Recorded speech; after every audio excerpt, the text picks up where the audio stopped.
सदाशिवसमारम्भां श्रीशङ्कराचार्यमध्यमाम् अस्मदाचार्यपर्यन्तां वन्दे गुरुपरम्पराम्। ध्येयं सदा परिभवग्नमभीष्टदोहम् तीर्थास्पदं शिवविरञ्चिनुतं शरण्यं विद्यार्थिहं प्रणतपालभवाब्धिपोतं वन्दे महापुरुषते चरणारविन्दं सच्चिदानन्दरूपाय विश्वोत्पत्त्यादिहेतवे तापत्रयविनाशाय श्रीकृष्णाय वयं नुमः। आप सभी का स्वागत है आज की हमारी शास्त्र अध्ययन की कक्षा में, जहां हम अध्ययन कर रहे हैं महाभारत। इसके पूर्व की जो कक्षा थी उसमें हमने अध्ययन किया। इस समय कौरवों की जो राजसभा है उसमें भगवान श्री कृष्ण दूत के रूप में उपस्थित हुए हैं। उपस्थित होकर वो संधि के लिए एक प्रभावशाली भाषण प्रस्तुत करते हैं। इसका दुर्योधन जो है एक प्रकार से विरोध कर देता है। फिर उसके बाद वहां पर महर्षि गण उपस्थित हैं। वो दुर्योधन को पुरातन इतिहास की अनेकों कथाएं बताकर समझाने का प्रयत्न कर रहे हैं। उसी क्रम में हमने नागलोक में मातली और उनके साथ नारद जी जो गए थे, वो अपनी कन्या के लिए वर ढूंढ रहे थे, तो उन्हें वर की प्राप्ति हो जाती है, जहां पर वो सुमुख नाम के एक नागपुत्र से अपनी कन्या का विवाह करते हैं। परंतु वो जो सुमुख है वो गरुण का पहले ही भोजन बन चुका होता है, लेकिन जो मातली हैं वो इंद्र के सारथी हैं, तो भगवान विष्णु और इंद्र की सहायता से उसको दीर्घायु मिल जाती है, जिसके कारण गरुण जो है उनको गर्व हो जाता है कि भाई मैंने तो इसको पहले से ही भोजन नियुक्त कर दिया था, आपने ऐसा क्यों किया। फिर भगवान विष्णु जो है उनके सामने वो अपना बल का प्रदर्शन करता है, तो भगवान विष्णु उसके शरीर पर एक हाथ रख देते हैं। उनका जो वजन है वो उठा नहीं पाता है, तो फिर उसके गर्भ का भंजन हो जाता है। उसके बाद हमने दूसरी कथा पढ़ी, जहां पर जो गालव मुनि हैं जो कि विश्वामित्र जी के शिष्य हैं, तो विश्वामित्र जी के पास जो भोजन करने के लिए ऋषि आते हैं, तो वो भोजन स्वीकार नहीं करते हैं। फिर वो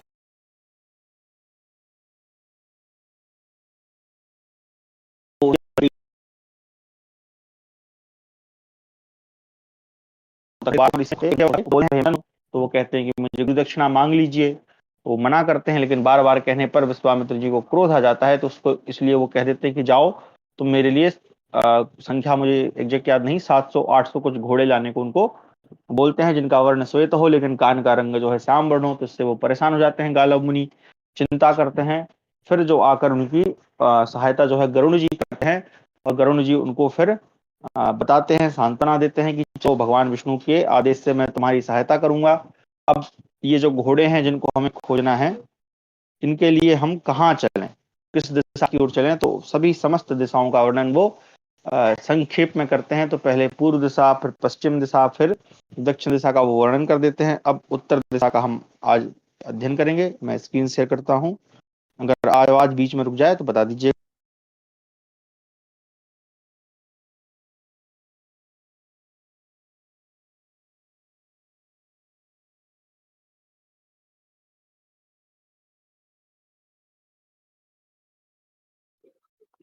आवाज गई गुरुजी, नो साउंड।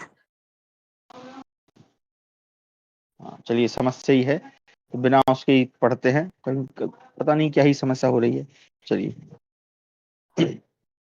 तुम्हारा है एकादशाधिक सप्तम अध्याय, यानी कि 111वां अध्याय, उत्तर दिशा का वर्णन। सुपर्णोवाचो यस्मादुत्तार्य ते पावद यस्मान्निस्त्रियसोष्णुते अस्मादुत्तार वल्ला उत्तरे उच्यते द्विज उत्तरस्य हिरण्यस्य परिवापश्च गालव मार्गः पश्चिम पूर्वाभ्यां दिग्भ्यां वे मध्यमा स्मृतः अस्यां दिशि वरिष्ठायाम् उत्तरायां दुधर्षभः न सौम्यो नाभिधेयात्मा न धर्मो वशते जनः। गरुड़ कहते हैं, गालव, इस मार्ग से जाने पर मनुष्य का पाप से उद्धार हो जाता है और वह कल्याणमय स्वर्गीय सुखों का उपभोग करता है। अतः इस उत्तरायण यानी संसार सागर से पार उतारने के बल से इस दिशा को उत्तर दिशा कहते हैं। गालव, यह उत्तर दिशा उत्कृष्ट स्वर्ण आदि निधियों के अधिष्ठान है, इसलिए भी इसका नाम उत्तर है। यह उत्तर मार्ग पश्चिम और पूर्व दिशाओं का मध्यवर्ती बताया गया है। जो श्रेष्ठ, इस गौरवशालिनी दिशा में ऐसे लोगों का वास नहीं जो सौम्य स्वभाव के न हो, जिन्होंने अपने मन को वश न किया हो तथा जो धर्म का पालन न करते हों। इसी दिशा में बद्रिकाश्रम तीर्थ है, जहाँ सच्चिदानंद स्वरूप श्री नारायण विजयशील नरश्रेष्ठ नर और सनातन ब्रह्मा जी निवास करते हैं। उत्तर में ही हिमालय के शिखर पर प्रलयकालीन अग्नि के समान तेजस्वी अंतर्यामी भगवान महेश्वर भगवती उमा के साथ नित्य निवास करते हैं। वे भगवान नर और नारायण के सिवा किसी की दृष्टि में नहीं आते। समस्त मुनिगण गंधर्व यक्ष सिद्ध अथवा देवताओं सहित इंद्र भी उनका दर्शन नहीं कर पाते हैं।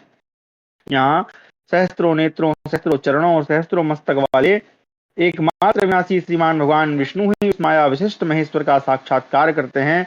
उत्तर दिशा में ही चंद्रमा का द्विजराज के पद पर अभिषेक हुआ था। वेद वेदताओं में श्रेष्ठ गालव यहीं आकाश से गिरती हुई गंगा महादेव जी ने अपने मस्तक पर धारण किया और उन्हें मनुष्य लोक में छोड़ दिया। यहीं पार्वती देवी ने भगवान महेश्वर को पति रूप में प्राप्त करने के लिए कठोर तपस्या की थी और इसी दिशा में महादेव जी को मोहित करने के लिए काम प्रकट हुआ था। फिर उसके ऊपर भगवान शंकर का क्रोध हुआ। उस अवसर पर गिरिराज, हिमालय और उमा भी वहां विद्यमान थी। इस प्रकार ये सब लोग वहां एक ही समय में प्रकाशित हुए। गालव इसी दिशा में कैलाश पर्वत पर राक्षस, यक्ष और गंधर्वों का आधिपत्य करने के लिए धनदाता कुबेर का अभिषेक हुआ था। उत्तर दिशा में ही रमणीय चैत्र रस वन और वैखानस ऋषियों का आश्रम है। द्विश्रेष्ठ यही मंदाकिनी नदी और मंदराचल है। इसी दिशा में राक्षसगण सौगंधिक वन की रक्षा करते हैं।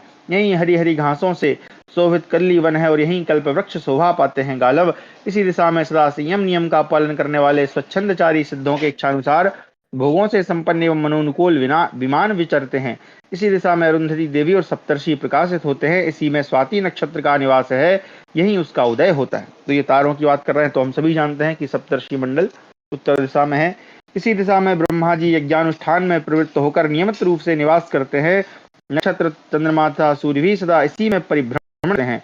श्रेष्ठ इसी दिशा में धाम नाम से प्रसिद्ध सत्यवादी महात्मा मुनि गंगा महाद्वार की रक्षा करते हैं। उनकी मूर्ति आकृति तथा संचित तपस्या का परिणाम किसी को ज्ञात नहीं होता। गालव में सहस्त्रों युगांत काल तक की आयु इच्छानुसार भोगते हैं। जो श्रेष्ठ मनुष्य ज्यों ज्यों गंगा महाद्वार से आगे बढ़ता है वैसे वहां की हिम राशि में गलता जाता है। विप्रवर गालव साक्षात भगवान नारायण तथा विजयशील अविनाशी महात्मा नर को छोड़कर दूसरा कोई मनुष्य पहले कभी गंगा महाद्वार से आगे नहीं गया। इसी दिशा में कैलाश पर्वत है, जो कुबेर का स्थान बताया गया है। यहीं विद्युत प्रभा नाम से प्रसिद्ध 10 अप्सराएं उत्पन्न हुई थी। ब्रह्मन त्रिलोकी को नापते समय भगवान विष्णु ने इसी दिशा में अपना चरण रखा था। उत्तर दिशा में भगवान विष्णु का वह चरण चिन्ह हर की पैणी यानी हरिद्वार है ना, जिसको हर की पैणी हरिद्वार में ही है, तो चरण चिन्ह हर की पैणी आज भी उपस्थित है।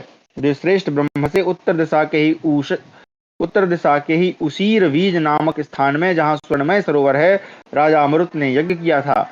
इसी दिशा में ब्रह्मर्षि महात्मा जीमूत के समक्ष हिमालय की पवित्र एवं निर्मल स्वर्ण निधि सोने की खान प्रकट हुई थी। उस संपूर्ण विशाल धनराशि को उन्होंने ब्राह्मणों में बांटकर उसका सदुपयोग किया। ब्राह्मणों से यह वर मांगा कि यह धन मेरे नाम से प्रसिद्ध हो। इस कारण वह धन जयमूत नाम से प्रसिद्ध हुआ। विप्रवर गालव यहाँ प्रतिदिन सवेरे और संध्या के समय सभी दिक्पाल एकत्र हो उच्च स्वर से यह पूछते हैं कि किसको क्या काम है। श्रेष्ठ इन सब कारणों से तथा अन्य गुणों के कारण यह दिशा उत्कृष्ट है और समस्त शुभ कर्मों के लिए भी यही उत्तम मानी गई है, इसलिए इसे उत्तर कहते हैं। तात इस प्रकार मैंने क्रमशः चारों दिशाओं का तुम्हारे सामने विस्तार पूर्वक वर्णन किया। कहो किस दिशा में चलना चाहते हो। श्रेष्ठ मैं तुम्हें संपूर्ण पृथ्वी तथा समस्त दिशाओं का दर्शन कराने के लिए उद्यत हूँ, अतः तुम मेरी पीठ पर बैठ जाओ। प्रकार हमारा 111वां अध्याय समाप्त हुआ। 112वां अध्याय गरुड़ की पीठ पर बैठकर पूर्व दिशा की ओर जाते हुए गालव का उनके वेग से व्याकुल होना। गालवो वाच गरुत्मन भुजंगे गरुत्मन भुजगेन्द्रारे सुपर्ण विनतात्मजा नयमाम ताक्ष पूर्वेण यत्र धर्मस्य चक्षुषी पूर्वमेतां दिशं गच्छ या पूर्वं परिकीर्ता देवतानां हि सान्निध्यम् अत्र कीर्तितवानसि अत्र सत्यं च धर्मश्च त्वया सम्यक् प्रकीर्तितः इक्षेम तु समागन्तुं समस्तैः देवतैरहं भूयश्च तान् सुरान् दृष्टुम् इच्छेय मरुणानुज। गालव ने कहा, गरुत्मन भुजगराज शत्रु सुपर्ण विनतानंदन तार्क्ष, तुम मुझे पूर्व दिशा की ओर ले चलो, जहाँ धर्म के नेत्र स्वरूप सूर्य और चंद्रमा प्रकाशित होते हैं। जिस दिशा का तुमने सबसे पहले वर्णन किया है उसी दिशा की ओर पहले चलो, क्योंकि उस दिशा में तुमने देवताओं का सानिध्य बताया है तथा वहीं सत्य और धर्म की स्थिति का भी भली भांति प्रतिपादन किया है। अरुण के छोटे भाई गरुड़, मैं संपूर्ण देवताओं से मिलना और पुनः उन सबका दर्शन करना चाहता हूँ। नारद जी कहते हैं, तब विनतानंदन गरुड़ ने विप्रवर गाल से कहा, तुम मेरे ऊपर चढ़ जाओ। तब गालव मुनि गरुड़ की पीठ पर जा बैठे। गालव ने कहा, सर्वभोजी गरुड़, पूर्वाहन काल में सहस्त्र किरणों से शोभित भुवन भास्कर सूर्य का स्वरूप जैसा दिखाई देता है, आकाश में उड़ते समय तुम्हारा स्वरूप भी वैसा ही दृष्टिगोचर होता है। खेचर, तुम्हारे पंखों की हवा से उड़कर ये वृक्ष पीछे पीछे चले आ रहे हैं। मैं इनकी भी ऐसी तीव्र गति देख रहा हूँ, ये भी हम लोगों के साथ चलने के लिए प्रस्थित हुए हों।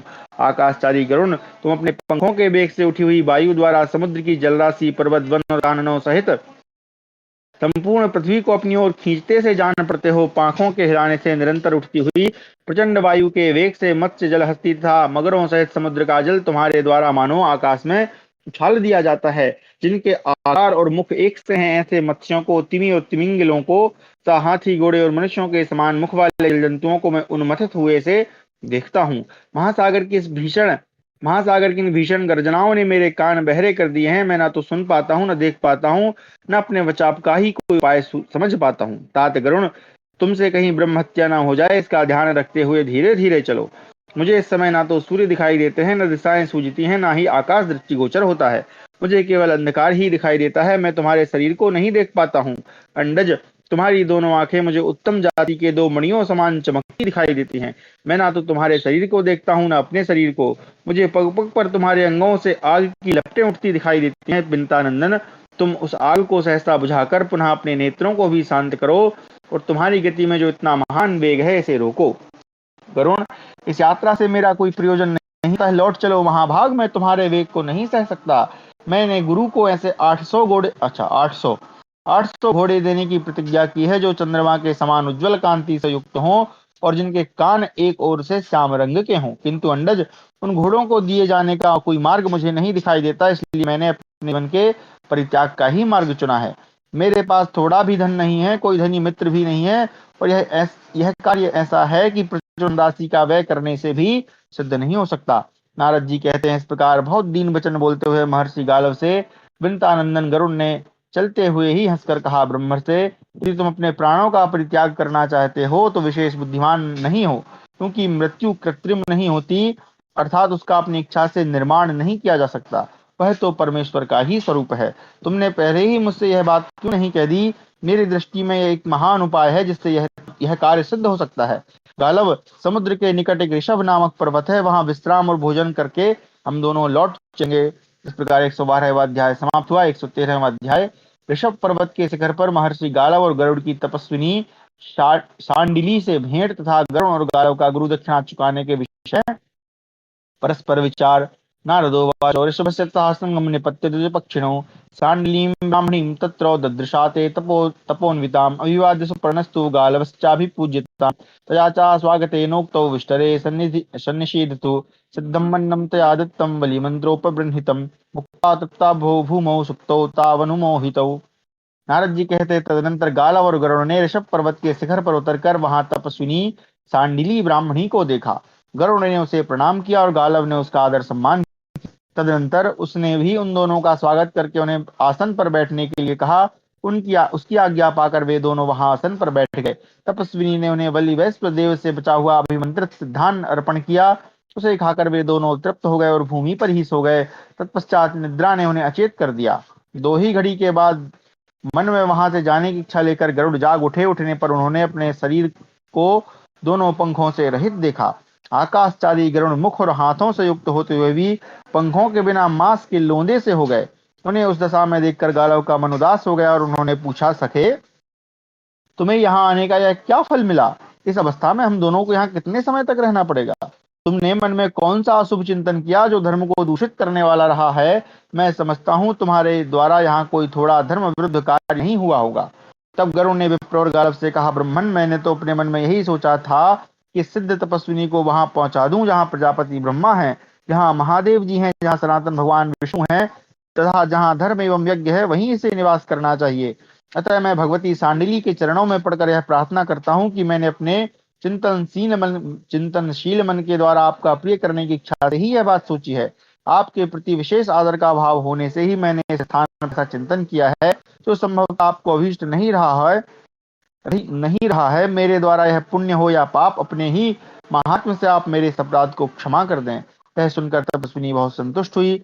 उसने उस समय पक्षीराज गरुड़ और विप्रवर गालव से कहा, सुपर्ण, तुम्हारे पंख और भी सुंदर हो जाएंगे, अतः तुम्हें भयभीत नहीं होना चाहिए। तुम घबराहट छोड़ो, वत्स तुमने मेरी निंदा की है, मैं निंदा नहीं सहन करती हूँ। जो पापी मेरी निंदा करेगा वह पुण्य लोकों से तत्काल भ्रष्ट हो जाएगा।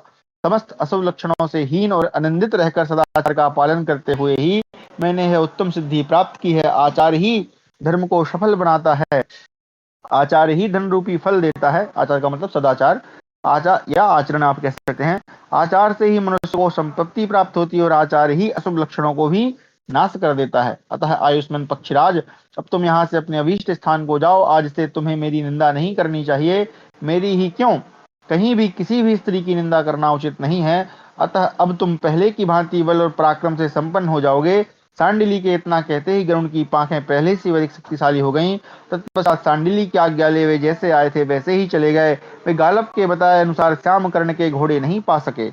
इधर गालब को राह में आते देख श्रेष्ठ विश्वामित्र जी खड़े हो गए और गरुड़ के समीप उनसे इस प्रकार बोले, ब्रह्मन, तुमने स्वयं ही जिस धन को देने की प्रतिज्ञा की थी उसे देने का समय आ गया। फिर तुम जैसा ठीक समझो करो। मैं इतने ही समय तक तुम्हारी ओर प्रतीक्षा करूंगा। ब्रह्मन, जिस प्रकार तुम्हें सफलता मिल सके उस मार्ग का विचार करो। तदनंतर दीन और अत्यंत दुखी हुए गालव मुनि ने गरुड़ से कहा, जो श्रेष्ठ गालव, विश्वामित्री जी ने मेरे सामने जो कुछ कहा है, आओ उसके विषय में हम दोनों सलाह करें। तुम्हें अपने गुरु को उनका सारा धन चुकाए बिना चुप नहीं बैठना चाहिए। इस प्रकार 113वां अध्याय समाप्त हुआ। 114वां अध्याय, गरुड़ और गालव का राजा ययाति के यहाँ जाकर गुरु को देने के लिए श्याम कर्ण घोड़ों की याचना करना। नारदोवाच, अताह गालवं दीनं सुपर्णः पतितां वरः निर्मितं मन्निना भूमौ वायुना शोधितं तया यस्माद्हिरण्यमयं सर्वं हिरण्यं तेन चोच्यते धत्ते धार्यते चेदम् एतस्मात् कारणात् धनं तदेतत् त्रिषु लोकेषु धनं तिष्ठति शाश्वतं नित्यं प्रोष्ठपदाभ्यां च शुक्रे च धनपतौ तथा मनुष्येभ्यः समादत्ते शुक्रश्चित्तार्जितं धनम्। नारद जी कहते हैं, तदनंतर पक्षियों में श्रेष्ठ गरुड़ ने दीन दुखी गालव मुनि से इस प्रकार कहा, पृथ्वी के भीतर जो उसका सार तत्व है उसे तपाकर अग्नि ने जिसका निर्माण किया है, उस अग्नि को दीप्त करने वाली वायु ने जिसका शोधन किया है, उस स्वर्ण को हिरण्य कहते हैं। यह संपूर्ण जगत हिरण्य प्रधान है, इसलिए भी इसे हिरण्य कहते हैं। वह इस जगत को स्वयं तो धारण करता ही है, दूसरों से भी धारण कराता है। इस कारण उस स्वर्ण का नाम धन है। यह धन तीनों लोगों में सदा स्थित रहता है। जो श्रेष्ठ पूर्व भाद्रपद और उत्तरा भाद्रपद इन दो नक्षत्रों में से किसी एक के साथ शुक्रवार का योग हो तो अग्निदेव कुबेर के लिए अपने संकल्प से धन का निर्माण करके उसे मनुष्यों को दे देते हैं। पूर्व भाद्रपद के देवता अजयकपाद, उत्तर भाद्रपद के देवता अहिर्बुध्य और कुबेर, ये तीनों उस धन की रक्षा करते हैं। इस प्रकार किसी को भी ऐसा धन नहीं मिल सकता जो प्रारब्धवश उसे मिलने वाला न हो। धन के बिना तुम्हें श्याम कर्ण घोड़ों की प्राप्ति नहीं हो सकती। इसलिए मेरी राय यह है कि तुम राजर्षियों के कुल में उत्पन्न हुए किसी ऐसे राजा के पास चलकर धन की याचना करो जो पूर्ववासियों को पीड़ा दिए बिना ही हम दोनों का धन देकर कृतार्थ कर सके। चंद्रवंश में उत्पन्न एक राजा हैं जो मेरे मित्र हैं, हम दोनों उन्हीं के पास चलें। इस भूतल पर उनके पास अवश्य ही धन है। मेरे उन मित्र का नाम है राजर्षि ययाति, जो महाराज नहुष के पुत्र हैं। वे सत्य पराक्रमी वीर हैं। तुम्हारे मांगने पर और मेरे कहने पर वे स्वयं ही तुम्हें धन देंगे। उनके पास धनाध्यक्ष कुबेर की भांति महान वैभव रहा है। विद्वान, इस प्रकार दान लेकर ही तुम गुरु दक्षिणा का ऋण चुका दो। इस प्रकार परस्पर बातें करते और उचित कर्तव्य को मन ही मन सोचते हुए वे दोनों प्रतिष्ठानपुर में राजा ययाति के दरबार में उपस्थित हुए। राजा के द्वारा सत्कार दिए हुए श्रेष्ठ अर्घ्य पाद्य आदि ग्रहण करके विनतानंदन गरुड़ ने उनके पूछने पर अपने आगमन का प्रयोजन इस प्रकार बताया। नहुष नंदन, ये तपोनिधि गालव मेरे मित्र हैं। राजन, ये 10,000 वर्षों तक महर्षि विश्वामित्र के शिष्य रहे हैं। विश्वामित्र जी ने इनकी सेवा के बदले इनका भी उपकार करने की इच्छा से इन्हें घर जाने की आज्ञा दे दी। तब इन्होंने पूछा, भगवान, मैं आपको क्या गुरु दक्षिणा दूं? इनके बार बार आग्रह करने पर विश्वामित्र जी को कुछ क्रोध आ गया था। इनके पास धन का अभाव है, यह जानते हुए भी उन्होंने उनसे कहा, लाओ गुरु दक्षिणा दो। गालव, मुझे अच्छी जाति में उत्पन्न हुए ऐसे 800 घोड़े दो जिनकी अंग कांति चंद्रमा के समान उज्जवल और कान एक ओर से श्याम रंग के हों। गालव, यदि तुम मेरी बात मानो तो यही गुरु दक्षिणा ला दो। तपोधन विश्वामित्र ने यह बात कुपित होकर ही कही थी। तथा जो श्रेष्ठ गालव महान शोक से संतप्त हो गुरु दक्षिणा चुकाने में समर्थ हो गए हैं, इसलिए आपकी शरण में आए हैं। पुरुष सिंह, आपसे भिक्षा ग्रहण करके गुरु को पूर्वोक्त धन देकर ये क्लेश रहित हो महान तप में संलग्न हो जाएंगे। अपनी तपस्या के एक अंश से ये आपको भी संयुक्त करेंगे। यद्यपि आप अपनी राजर्षि जनोचित तपस्या से पूर्ण है, तथापि ये अपने ब्राह्म तप से आपको और भी परिपूर्ण करेंगे। नरेश्वर भूपाल, यहाँ दान किए हुए घोड़े के शरीर में जितने रोए होते हैं, दान करने वाले लोगों लोगों को होते ही घोड़े प्राप्त होते हैं। ये गालव दान लेने के सुयोग्य पात्र हैं और आप दान करने के श्रेष्ठ अधिकारी हैं। जैसे शंख में दूध रखा गया हो, उसी प्रकार इनके हाथ में दिए हुए आपके इस दान की शोभा होगी। इस प्रकार 114वां अध्याय समाप्त हुआ। 115वां अध्याय, राजा ययाति का गालव को अपनी कन्या देना और गालव का उसे लेकर अयोध्या नरेश के यहाँ जाना। नारदोवाचो ये मुक्ता सुपर्णेन तथ्यं वचनमुत्तमं विमृश्यावहि तो राजा निश्चित्य स पुनः पुनः यष्टाकृतु सहस्राणां दाता दानपति प्रभु ययाति सर्वकाकीश इदं वचनमब्रवीत्। दृष्ट्वापि सकंताक्ष गालवं च दुर्षभं दर्शनं च तपसो भिक्षां श्लाघ्यां च कीर्तिताम्। नारद जी कहते हैं, गरुड़ ने जब इस प्रकार यथार्थ और उत्तम बात कही, तब सहस्त्रों यज्ञों का अनुष्ठान करने वाले दाता दानपति प्रभावशाली तथा राजोचित से प्रकाशित होने वाले संपूर्ण नरेशों के स्वामी महाराज ययाति ने सावधानी के साथ बारंबार विचार करके एक निश्चय पर पहुंचकर इस प्रकार कहा। राजा ने पहले अपने प्रिय मित्र गरुण तथा तपस्या के मूर्तिमान विप्रवर गालव को अपने यहाँ उपस्थित देख उनकी बताई हुई स्पृहणीय भिक्षा की बात सुनकर मन में इस प्रकार विचार किया, ये दोनों सूर्यवंश में उत्पन्न हुए दूसरे अनेक राजाओं को छोड़कर मेरे पास आए हैं। ऐसा विचार करके वे बोले, निष्पाप गरुण, आज मेरा जन्म सफल हो गया, आज मेरे कुल का उद्धार हो गया और आज आपने मेरे संपूर्ण देश को भी तार दिया। सखे, फिर भी मैं एक बात कहता हूँ या कहना चाहता हूँ, आप पहले से मुझे जैसा धनवान समझते हैं वैसा धन संपन्न अब मैं नहीं रह गया हूँ। मित्र, मेरा वैभव इन दिनों क्षीण हो गया है।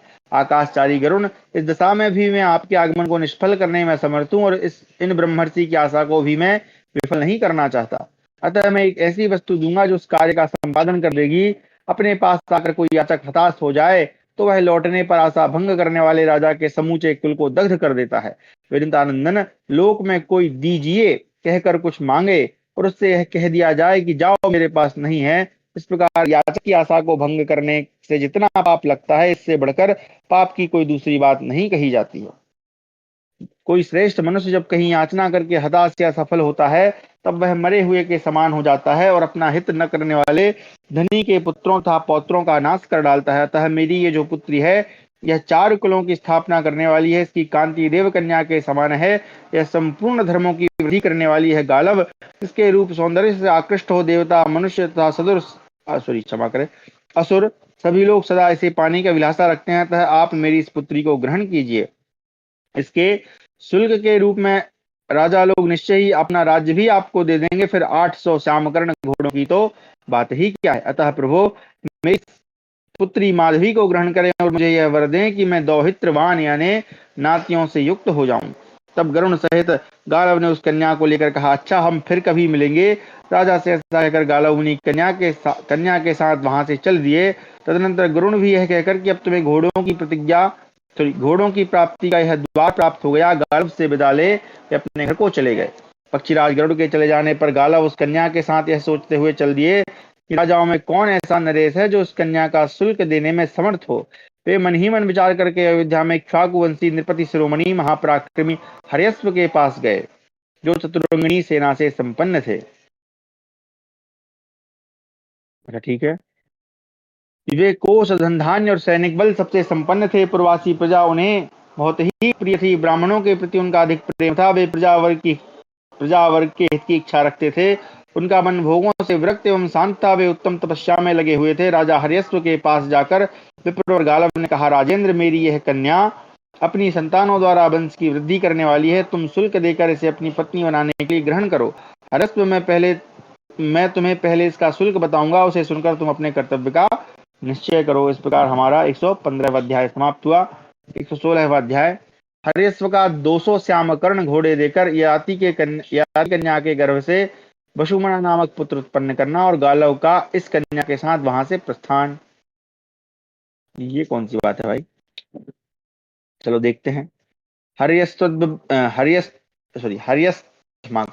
हर्यस्तब्रवीद्राजा विचिन्त्य बहुधा ततः दीर्घमुष्णं च निःश्वस्य प्रजा हेतु नृपोत्तमा उन्नतेषु उन्नतेषु उन्नता षट्सु सूक्ष्मा सूक्ष्मेषु पंचसु गंभीरा त्रिषु गंभीरे स्वीयं रक्ता रक्ता च पंचसु श्रोण्योल्लाटमूरु च घ्राणं चेति षडन्नुतम् सूक्ष्माण्यंगुली प्रमाणे केसरो मन खत्वचः। ये थोड़ा सा अलग अजीब सा वर्णन है, चलो खैर देखते हैं। नारद जी कहते हैं, तदनंतर नृपति श्रेष्ठ राजा हर्यश्व ने उस कन्या के विषय में बहुत सोच विचार कर संतानोत्पादन की इच्छा से गरम गरम लंबी सांस खींचकर मुनि से इस प्रकार कहा। द्विश्रेष्ठ, इस कन्या के 6 अंग जो ऊंचे होने चाहिए ऊंचे हैं, 5 अंग जो सूक्ष्म होने चाहिए सूक्ष्म हैं, 3 अंग जो गंभीर होने चाहिए गंभीर हैं, तथा इसके 5 अंग रक्त वर्ण के हैं। अब वो अंग कौन कौन से हैं, इसका वर्णन ये श्लोक है, हालांकि यहाँ श्लोक संख्या नहीं लिखी, पढ़ते हैं। तो 2 नितंब, 2 जांघें, ललाट और नासिका, ये 6 अंग ऊंचे हैं। अंगुलियों के पर्व, केस, रोम रोम यानी जो शरीर के जो बाल हैं वो, नख और त्वचा, ये 5 अंग सूक्ष्म हैं। स्वर, अंतःकरण तथा नाभि, ये 3 गंभीर कहे जा सकते हैं, तथा हथेली, पैरों के तलवे, दक्षिण नेत्र प्रांत, वाम नेत्र प्रांत तथा नख, ये 5 अंग रक्त वर्ण के हैं। यह बहुत से देवताओं तथा असुरों के लिए भी दर्शनीय है। इसे गंधर्व विद्या यानी संगीत का भी अच्छा ज्ञान है। यह बहुत से सुलक्षणों द्वारा शोभित तथा अनेक संतानों को जन्म देने में समर्थ है। विप्रवर, आपकी यह कन्या चक्रवर्ती पुत्र उत्पन्न करने में समर्थ है, अतः आप मेरे वैभव को देखते हुए इसके लिए समुचित शुल्क बताइए। गालव ने कहा, राजन, आप मुझे अच्छे देश और अच्छी जाति में उत्पन्न हृष्ट पुष्ट अंगों वाले 800 ऐसे घोड़े प्रदान कीजिए जो चंद्रमा के समान उज्ज्वल कांति से विभूषित हों तथा उनके कान एक ओर से श्याम वर्ण के हो। यह शुल्क चुका देने पर मेरी यह विशाल नेत्रों वाली सुलक्षणा कन्या अग्नियों को प्रकट करने वाली अरणि की भांति आपके तेजस्वी पुत्रों की जननी होगी।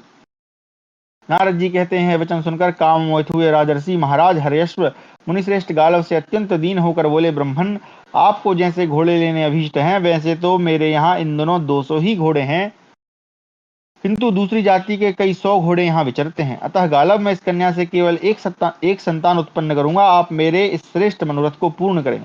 यह सुनकर उस कन्या ने महर्षि गालव से कहा, मुने, मुझे इन्हीं वेदवादी महात्मा ने यह एक वर दिया था कि तुम प्रत्येक प्रसव के अंत में फिर कन्या ही हो जाओगी, अतः आप 200 उत्तम घोड़े लेकर मुझे राजा को सौंप दें।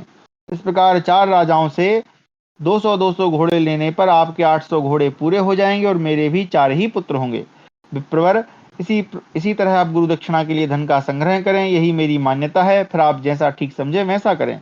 कन्या के ऐसा कहने पर उस समय गालव मुनि ने भूपाल हर्यश्व से यह बात कही, नरश्रेष्ठ हर्यश्व, नियत शुल्क का 1/4 भाग देकर आप इस कन्या को ग्रहण करें और इसके गर्भ से केवल एक पुत्र उत्पन्न कर लें। तब राजा ने गालव मुनि का अभिनंदन करके उस कन्या को ग्रहण किया और उचित देश काल में उसके साथ एक मनोवांछित पुत्र प्राप्त किया।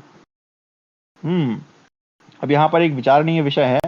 ये जो वर्णन है थोड़ा सा अजीब सा मुझे इसलिए लग रहा है कि अब भी थोड़ी देर पहले विश्वामित्र जी गरुण और क्या बोलते हैं ये अपने क्या नाम इनका गालव मुनि के सामने आए थे, कहा था कि भाई मेरा जो समय है वो मैंने समाप्त कर दिया, तुम मुझे दक्षिणा दे दो।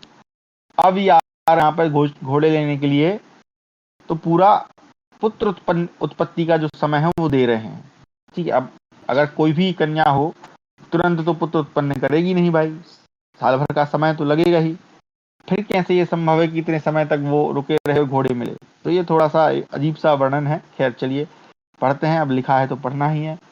तब राजा ने गालव मुनि का अभिनंदन करके उस कन्या को ग्रहण किया। अच्छा, हो गया था। तदनंतर उनका वह पुत्र वसुमना के नाम से विख्यात हुआ। अच्छा, पुत्र हो भी गया और नाम भी हो गया। वह वसुओं के समान कांतिमान तथा उनकी अपेक्षा भी अधिक धन रत्नों से संपन्न और धन का खुले हाथ से दान करने वाला नरेश हुआ। तत्पश्चात उचित समय पर बुद्धिमान गालव, अच्छा अब ये उन्होंने दे दिया कि उसके बाद उपस्थित हुए गालव, क्षमा करें, तत्पश्चात उचित समय पर बुद्धिमान गालव पुनः वहां उपस्थित हुए। प्रसन्नचित्त राजा हर्यश्व से मिलकर इस प्रकार बोले, नरश्रेष्ठ नरेश, आपको वह सूर्य के समान तेजस्वी पुत्र प्राप्त हो गया। अब इस कन्या के साथ घोड़ों की याचना करने के लिए दूसरे राजा के यहाँ जाने का अवसर उपस्थित हुआ है। राजा हर्यश्व सत्य वचन पर दृढ़ रहने वाले थे। उन्होंने पुरुषार्थ में समर्थ होकर भी 600 श्याम कर्ण,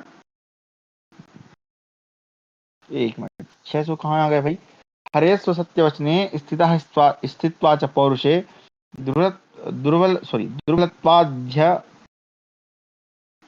दुर्बलत्वाध्यायानां च प्रतिदौ माधवीं पुनः। ठीक है भाई, समझ में नहीं आ रहा। होकर भी 600 श्यामकर्ण घोड़े दुर्लभ होने के कारण माधवी को पुनः लौटा दिया। अच्छा, 600 घोड़े दुर्लभ हैं इसलिए लौटा दिया, क्योंकि 800 हैं तो 200 उन्हें दे दिए। माधवी पुनः इच्छानुसार कुमारी होकर अयोध्या की उज्ज्वल राजलक्ष्मी का परित्याग करके गाल मुनि के पीछे पीछे चली गई।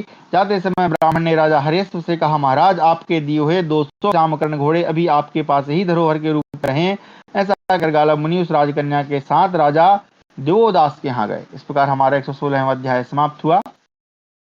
117वां अध्याय, देवोदास का याति कन्या माधवी के गर्भ से प्रतरदन नामक पुत्र उत्पन्न करना। तो ये चारों के पास जाएंगे।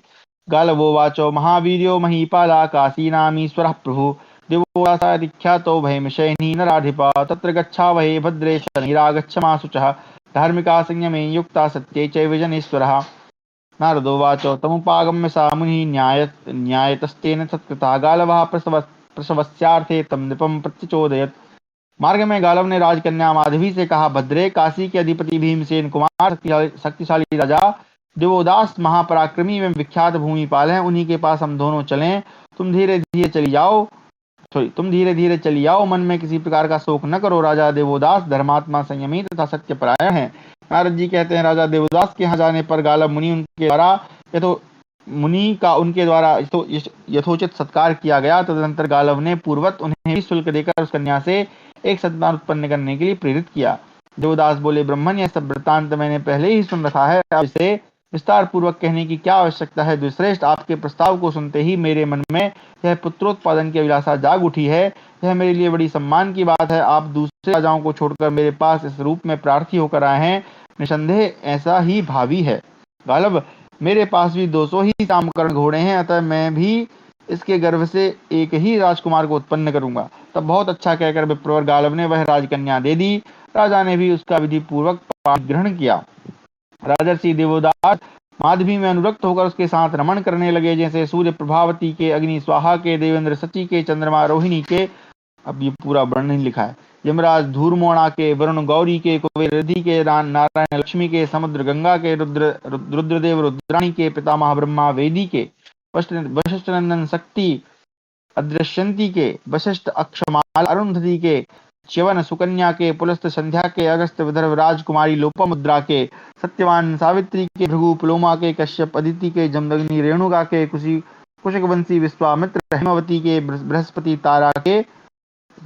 तारा के, शुक्र सतपर्वा के, भूमिपति भूमि के, पूर्वा उर्वशी के, ऋचि सत्यवती के, मनु सरस्वती के, दुष्यंत शकुंतला के, सनातन धर्मदेव दति के, नल दमयंती के, नारद सत्यवती के, जरत्कारु मुनि नाग कन्या जरत्कारु के, पुलस्त प्रतीक्षा के, उर्णायु मेनका के, तुमरु रंभा के, वासुकी सतशीर्षा के, धनंजय कुमारी के, श्री रामचंद्र जी विदेह नंदिनी सीता के तथा भगवान श्री कृष्ण रुक्मणी देवी के साथ रमण करते हैं।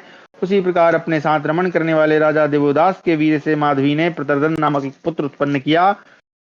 तदनंतर समय आने पर गालव मुनि पुनः देवोदास के पास आए और उनसे इस प्रकार बोले, पृथ्वीनाथ, आप मुझे राजकन्या को लौटा दें। आपके दिए हुए घोड़े अभी आपके पास ही रहे। मैं इस समय शुल्क प्राप्त करने के लिए अन्यत्र जा रहा हूँ। धर्मात्मा राजा देवोदास अपनी की हुई सत्य प्रतिज्ञा पर अटल रहने वाले थे, अतः उन्होंने गालव को वह कन्या लौटा दी। इस प्रकार 117वां अध्याय समाप्त हुआ। 118वां अध्याय, उसी नर का ययाति कन्या माधवी के गर्भ से शिवी नामक पुत्र उत्पन्न करना, गालव का उस कन्या को साथ लेकर जाना और मार्ग में गरुड़ का दर्शन करना। अच्छा, ये शिवी वही है जो ऊपर वर्णन आया था, है ना। ये शिवी वही ना जिन्होंने अपना मांस जो है काट कर कपोत और इंद्र को दे दिया था, राजा उशीनर के पुत्र। कन्या का नाम तो वहां पता नहीं, इसकी माँ का नाम क्या था, खैर देखना पड़ेगा। नारदोवाचो तैतां श्रियं त्यक्त्वा कन्या भूत्वा यशस्विनी माधवीं गालवं विप्रमभ्यात् सत्यसंगरा गालवो विस्रमेन्नेव स्वर्गकार्यगतमानसा जगाम भोजनगरं दृष्टुमौसीनरं नृपं तमुवाचाथ गत्वा सा नृपतिं सत्यविक्रमम् इयं कन्या स्तौदौ ते जनेष्यति पार्थिवौ। नारद जी कहते हैं, तदनंतर वह यशस्विनी राजकन्या माधवी सत्य के पालन में तत्पर हो काशी नरेश की राजलक्ष्मी को त्याग कर विप्रवर गालव के साथ चली गई। गालव का मन अपने कार्य सिद्धि के चिंतन में लगा था। उन्होंने मन ही मन कुछ सोचते हुए राजा उसीनर से मिलने के लिए भोजनगर की यात्रा की। उन सत्य पराक्रमी नरेश के पास जाकर गालव ने उनसे कहा, राजन, यह कन्या आपके लिए पृथ्वी का शासन करने में समर्थ 2 पुत्र उत्पन्न करेगी। नरेश्वर,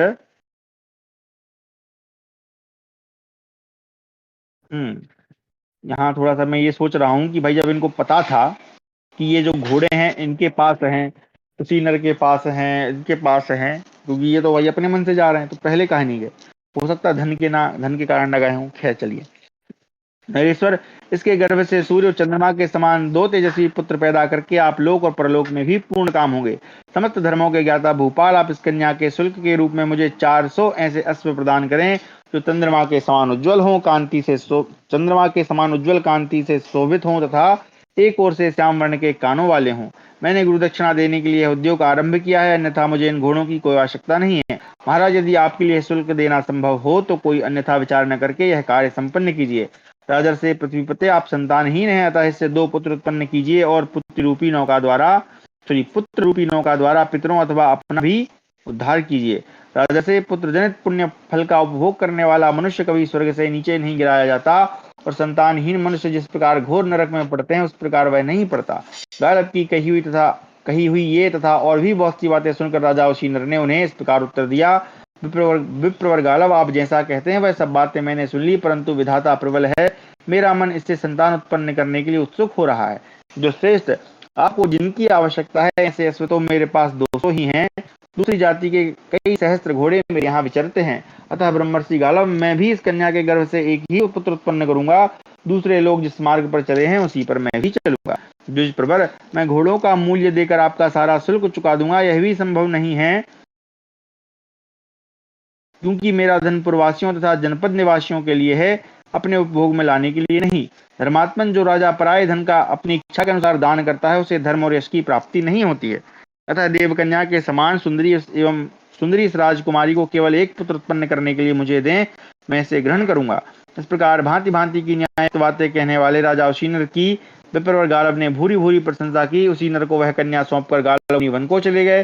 जैसे पुण्यात्मा पुरुष राजलक्ष्मी को प्राप्त करे उसी प्रकार उस राजकन्या को पाकर राजा उशीनर उसके साथ रमण करने लगे। उन्होंने पर्वत की कंदराओं में, नदियों के सुरम्य तटों पर, झरनों के आसपास, विचित्र उद्यानों में, मनोरमणीय अट्टालिकाओं में, प्रासाद शिखरों पर, वायु के मार्ग से उड़ने वाले विमानों पर तथा पृथ्वी के भीतर बने हुए गर्भगृहों में माधवी के साथ विहार किया। तदनंतर यथा समय उसके गर्भ से राजा को एक पुत्र प्राप्त हुआ जो बाल सूर्य के समान तेजस्वी था। वही बड़ा होने पर नृपश्रेष्ठ महाराज शिवी के नाम से विख्यात हुआ। राजन, तत्पश्चात विप्रवर गालब राजा के दरबार में उपस्थित हुए और उस कन्या को वहां से वापस लेकर चल दिए। मार्ग में उन्हें वृंतानंदन गरुड़ दिखाई दिए। इस प्रकार हमारा 118वां अध्याय समाप्त हुआ। 119वां अध्याय, गालव का 600 घोड़ों के साथ माधवी को विश्वामित्र जी की सेवा में देना और उनके द्वारा उसके गर्भ से अष्टक नामक पुत्र की उत्पत्ति होने के बाद उस कन्या को ययाति के यहाँ लौटा देना। अच्छा, ये विश्वामित्र जी को दे रहे हैं। चलिए भैया। नारदोवाचो गालवं वेन तोयथ प्रहसन्निदमब्रवीत् दृष्ट्याकृतार्थं पश्यामि भगवन्तं हवेदुजै कालवस्तु वचः वेन ते यभाषितं चतुर्भागावशिष्टं तदा चक्षुका क्षमा करें चतुर्भागावशिष्टं तदा चक्षुकार्यमस्य हि सुपर्णस्तद्ब्रवीदेनं गालवं वदतां वरः प्रयत्नस्ते कर्तव्यो नैष संपत्स्यते तव। नारद जी कहते हैं, उस समय विंतानंदन गरुड़ ने गालव मुनि से हंसते हुए कहा, ब्रह्मन, बड़े सौभाग्य की बात है कि आज मैं तुम्हें यहाँ कृतकृत्य देख रहा हूँ। गरुड़ की कही हुई यह बात सुनकर गालव बोले, अभी गुरु दक्षिणा का 1/4 भाग बाकी रह गया है, इसे शीघ्र पूरा करना है। तब वक्ताओं में श्रेष्ठ गरुड़ ने गालव से कहा, अब तुम्हें इसके लिए प्रयत्न नहीं करना चाहिए, क्योंकि तुम्हारा यह मनोरथ पूर्ण नहीं होगा। पूर्व काल की बात है, कान्यकुब्ज में राजा गाधी की पुत्री सत्यवती को अपनी पत्नी बनाने के लिए ऋचिक मुनि ने राजा से उसे मांगा। तब राजा ने ऋचिक से कहा, भगवान, मुझे कन्या के शुल्क के रूप में 1000 ऐसे घोड़े दीजिए जो चंद्रमा के समान कांतिमान हो तथा एक ओर से उनके कान श्याम रंग के हों। गालव तब ऋचिक मुनि तथास्तु कहकर वरुण लोक में गए और वहां अश्व तीर्थ में वैसे घोड़े प्राप्त करके उन्होंने राजा गाधी को दे दिए। राजा ने पुंडरीक नामक यज्ञ करके वे सभी घोड़े ब्राह्मणों को दक्षिणा रूप में बांट दिए। तदनंतर राजाओं ने उनसे 200 घोड़े खरीदकर अपने पास रख लिए। जो श्रेष्ठ मार्ग में एक जगह नदी को पार करना पड़ा, इन 600 घोड़ों के साथ 400 और थे। नदी पार करने के लिए ले जाते समय वे 400 घोड़े वितस्ता यानी झेलम की प्रखर धारा में बह गए। गालव, इस प्रकार इस देश में इन 600 घोड़ों के सिवा दूसरे घोड़े अप्राप्त हैं, अतः उन्हें कहीं भी पाना संभव है। मेरी यह राय है कि शेष 200 घोड़े के बदले यह कन्या ही विश्वामित्र जी को समर्पित कर दो। धर्मात्मन, इन 600 घोड़ों के साथ विश्वामित्र जी की सेवा में इस कन्या को ही दे दो। ऐसा करने से तुम्हारी सारी घबराहट दूर हो जाएगी और तुम सर्वथा कृतकृत्य हो जाओगे। तो बहुत अच्छा कहकर वरुण के साथ वे 600 घोड़े और वह कन्या लेकर विश्वामित्र जी के पास आए। आकर उन्होंने कहा, गुरुदेव आप जैसा चाहते थे वैसे ही ये 600 घोड़े आपकी सेवा में प्रस्तुत हैं। शेष 200 के बदले आप इस कन्या को ग्रहण करें। राजर्षियों ने इसके गर्भ से 3 धर्मात्मा पुत्र उत्पन्न किए हैं। अब आप भी एक नरश्रेष्ठ पुत्र उत्पन्न कीजिए जिसकी संख्या 34 होगी। इस प्रकार आपके 800 घोड़ों की संख्या पूरी हो जाएगी और मैं आपसे उऋण होकर सुखपूर्वक तपस्या करूं, ऐसी कृपा कीजिए। विश्वामित्र ने गरुण सहित गाल की ओर देखकर इस परम सुंदरी कन्या पर दृष्टिपात किया और इस प्रकार कहा, गालव तुमने पहले ही इसे यहीं क्यों नहीं दे दिया, जिससे मुझे ही वंश प्रवर्तक 4 पुत्र प्राप्त हो जाते। अच्छा, अब मैं एक पुत्र रूपी फल की प्राप्ति के लिए तुमसे इस कन्या को ग्रहण करता हूँ। मेरे ये घोड़े मेरे आश्रम में आकर सवोर चरें। इस प्रकार महातेजस्वी विश्वामित्र मुनि ने उनके साथ रमण करते हुए यथा समय उसके गर्भ से एक पुत्र उत्पन्न किया। माधवी के उस पुत्र का नाम अष्टक था। पुत्र के उत्पन्न होते ही महामुनि विश्वामित्र ने उसे धर्म अर्थ उन अश्वों से संपन्न कर दिया। तदनंतर अष्टक चंद्रपुरी के समान प्रकाशित होने वाली विश्वामित्र जी की राजधानी में गया और विश्वामित्र भी अपने शिष्य गालों को वह कन्या लौटाकर वन में चले गए। गरुण से तब भी गुरु दक्षिणा देकर मणिमन अत्यंत संतुष्ट हो राजकन्या माधवी से इस प्रकार बोले, सुंदरी तुम्हारा पहला पुत्र दानपति, दूसरा सूरवीर, तीसरा सत्य धर्मपरायण और चौथा यज्ञों का अनुष्ठान करने वाला होगा। सुमध्य में तुमने इन पुत्रों के द्वारा अपने पिता को तारा ही है। उन 4 राजाओं का भी उद्धार कर दिया, अतः अब हमारे साथ आओ। ऐसा कहकर सर्पभोजी गरुड़ से आज्ञा ले उस राजकन्या को पुनः उसके जाति के यहाँ लौटाकर गालव वन में ही चले गए। इस प्रकार 119वां अध्याय समाप्त हुआ। 120वां अध्याय माधवी का वन में जाकर तप करना तथा ययाति का स्वर्ग में जाकर सुख भोग के पश्चात मोहवश तेजोहीन होना। नारदोवाचो सतु राजा पुनस्तस्या कर्तुकामा स्वयंवरम उपगम्याश्रम पदम गंगाय मुनसंगमे गृहीतमाल्यदामां तां रथमारोप्य माधवीं पूरुयदुश्च भगिनीमाश्रमे पर्यधावतां नागयक्षमनुष्याणां गन्धर्वमृगपक्षिणां शैलद्रुमवनौकानाम् आसीत् तत्र समागमः। नारद जी कहते हैं, तदनंतर राजा ययाति पुनः माधवी के स्वयंवर का विचार करके गंगा यमुना के संगम पर बने हुए अपने आश्रम में जाकर रहने लगे। फिर हाथ में हार लिए बहन माधवी को बहन अभी तो पुत्री थी भाई, 1 मिनट। गृहीत माल्य दामाम ताम रथामारोप्य माधवीम पूरु यदुश्च भगिनीम आश्रमे पर्यधावत। ठीक है, यहाँ पे भगिनी लिखा है भाई। फिर हाथ में हार लिए बहन माधवी को रथ पर बिठाकर पूरु और यदु ये दोनों भाई आश्रम पर गए। अच्छा, उसके पुत्र गए, हाँ वही मैं सोच रहा हूँ, आगे पढ़ाई नहीं मैंने, ठीक है, क्योंकि पूरु यदु, हाँ यहाँ पे कंफ्यूज। तो पूरु यदु जो उनके पुत्र थे, क्या नाम है इसका, क्या नाम था इस राजा का, ययाति के जो पुत्र हैं पूरु और यदु, ये दोनों भाई आश्रम पर गए। उस स्वयंवर में नाग, यक्ष, मनुष्य, गंधर्व, पशु, पक्षी तथा पर्वत, वृक्ष और वनों में निवास करने वाले प्राणियों का शुभागमन हुआ। प्रयाग का वह वन अनेक जनपदों के राजाओं से व्याप्त हो गया और ब्रह्मा जी के समान तेजस्वी महर्षियों ने उस स्थान को सब ओर से घेर लिया।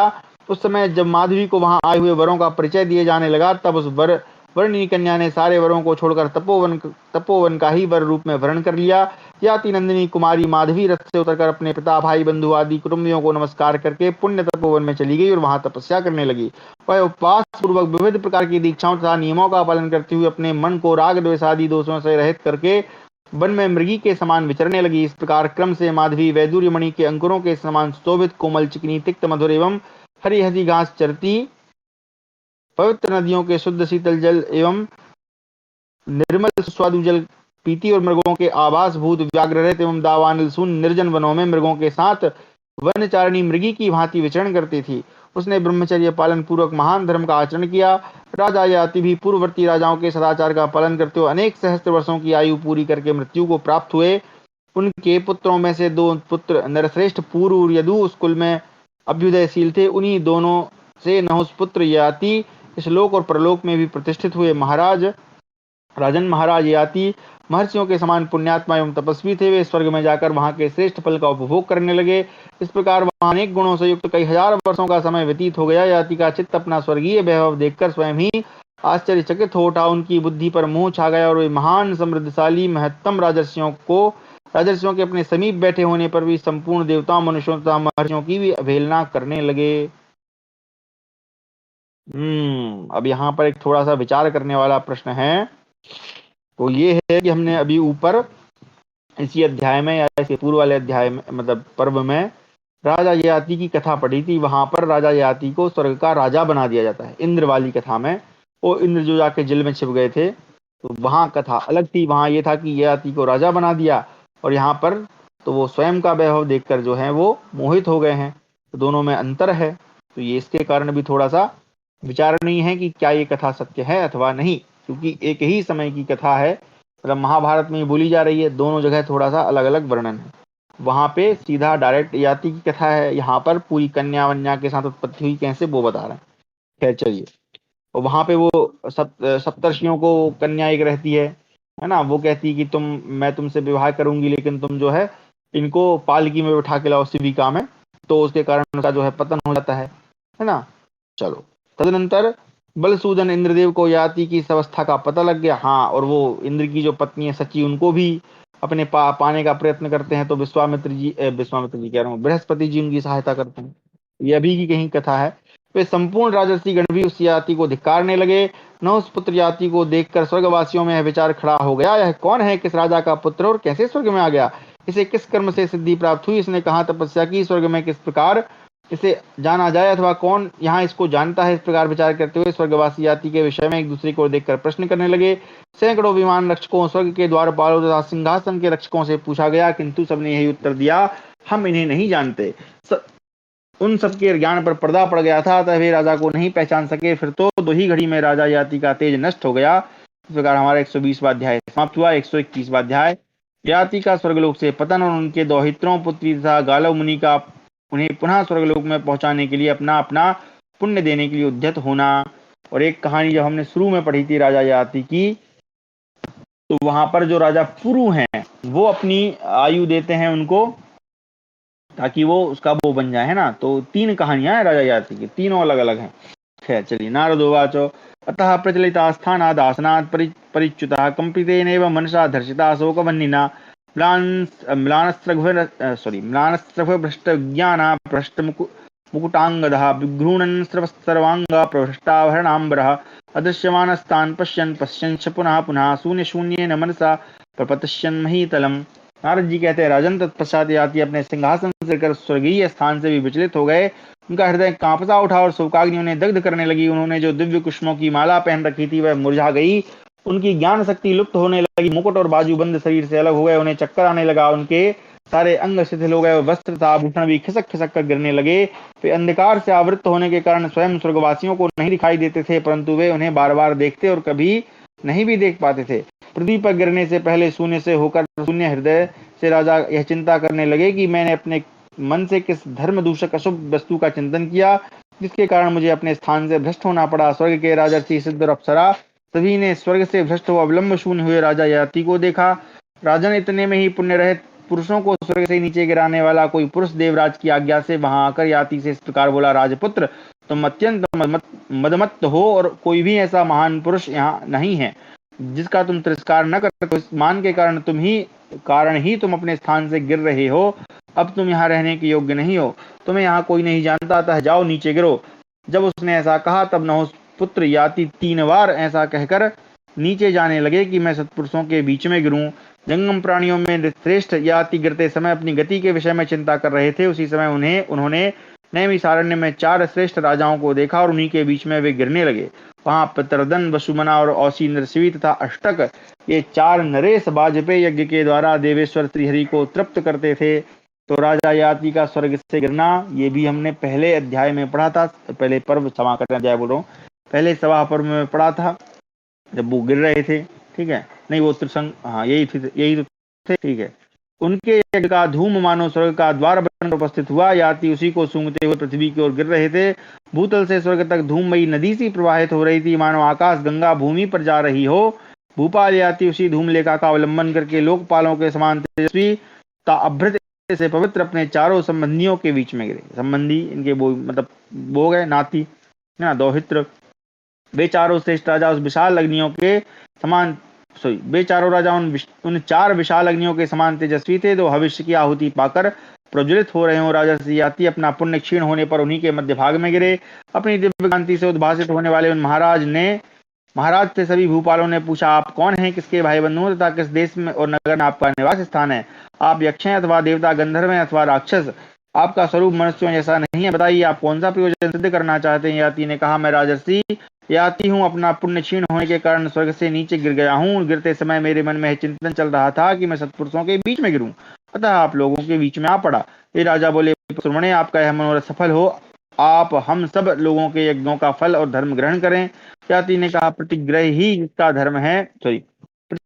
जिसका धन है वह ब्राह्मण में नहीं हूँ, मैं तो क्षत्रिय हूँ। अतः मेरी बुद्धि प्राय पुण्य का ग्रहण करके उनका पुण्य क्षय करने के लिए उद्यत नहीं है। नारद जी कहते हैं, इसी समय उन राजाओं ने अपनी माता माधवी को देखा, जो मृगों की भांति उन्हीं के साथ विचरती हुई क्रमशः वहां आ पहुंची। उन्हें प्रणाम करके राजाओं ने इस प्रकार पूछा, तपोधने, आपका यहाँ आपके पधारने का क्या प्रयोजन है? हम आपकी किस आज्ञा का पालन करें? हम सभी आपके पुत्र हैं, अतः हमें आप योग्य सेवा के लिए आज्ञा प्रदान करें। उनकी ये बातें सुनकर माधवी को बड़ी प्रसन्नता हुई। वह अपने पिता ययाति के पास गई और उन्हें प्रणाम किया। तदनंतर तपस्विनी माधवी ने उन पुत्रों के सिर पर हाथ रखकर अपने पिता से कहा, राजेंद्र, ये सभी आपके दौहित्र अर्थात नाती और मेरे पुत्र हैं, पराये नहीं है। ये आपको उतार देंगे। दौहित्रों के द्वारा मातामह नाना का यह उद्धार पुरातन वेद शास्त्र में स्पष्ट देखा गया है। राजन, मैं आपकी पुत्री माधवी हूँ और इस तपोवन में मृगों के समान जीवनचर्या बनाकर विचरती हूँ। पृथ्वीनाथ ने भी महान धर्म का संचय किया है, उसका आधा भाग आप ग्रहण करें। राजन, ये सब मनुष्य अपनी संतानों के किए हुए सत्कर्मों के फल के भागी होते हैं, इसलिए वे दोहित्रों की इच्छा करते हैं, जैसे आपने की थी। तब उन सभी राजाओं ने अपनी माता के चरणों में मस्तक रखकर प्रणाम किया और स्वर्ग भ्रष्ट नाना को भी नमस्कार करके अपने उच्च अनुपम और स्नेहपूर्ण स्वर से पृथ्वी को प्रतिध्वनित करते हुए उन्हें तारने के उद्देश्य से कुछ कहने का विचार किया। उसी बीच में उस वन से गालो मुनि भी वहां पहुंचे तथा राजा से इस प्रकार बोले, महाराज, आप मेरी तपस्या का 8वां भाग लेकर उसके बल से स्वर्गलोक में पहुंच जाएं।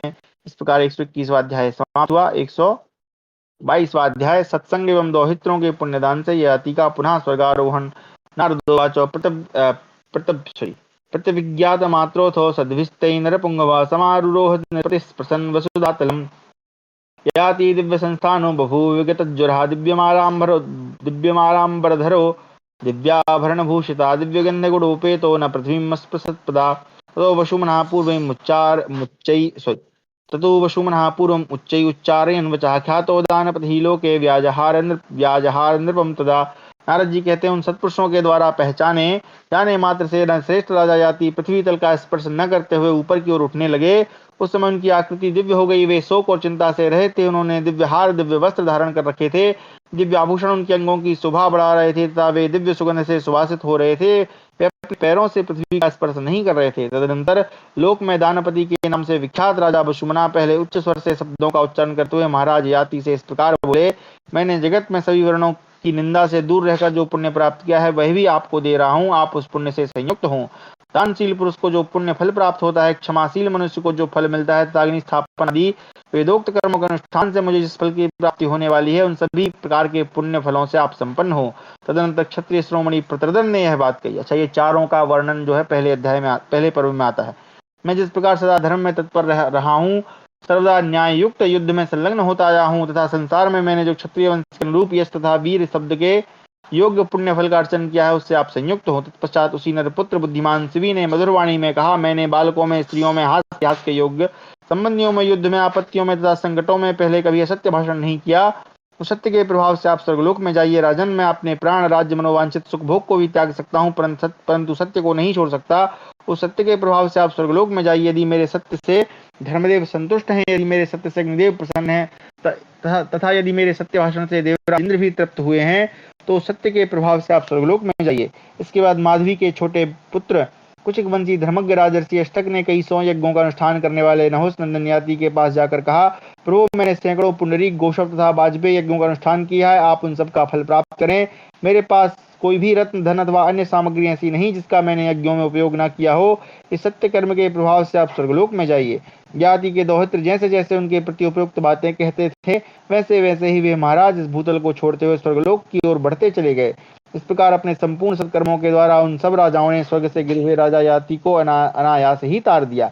अपने वंश की वृद्धि करने वाले याति के वे चारों दोहित्र 4 राजवंशों में उत्पन्न हुए थे। उन्होंने अपने यज्ञ दानादि जनित धर्म से उस महाप्राज्ञ मातामह ययाति को स्वर्गलोक में पहुंचा दिया। मातामह यानी नाना को। राजा बेराजा बोले, राजन, पृथ्वीपते, हम राजधर्म तथा राजोचित गुणों से युक्त, संपूर्ण धर्मों तथा समस्त सद्गुणों से संपन्न आपके दोहित्र हैं। आप हमारे पुण्य लेकर स्वर्गलोक पर आरूढ़ होइए। इस प्रकार हमारा 122वां अध्याय समाप्त हुआ। मुझे लगता है समय हो गया होगा। जी, हो गया है। अब आगे कल हम पढ़ेंगे स्वर्गलोक में याति का स्वागत। याति के पूछने पर ब्रह्मा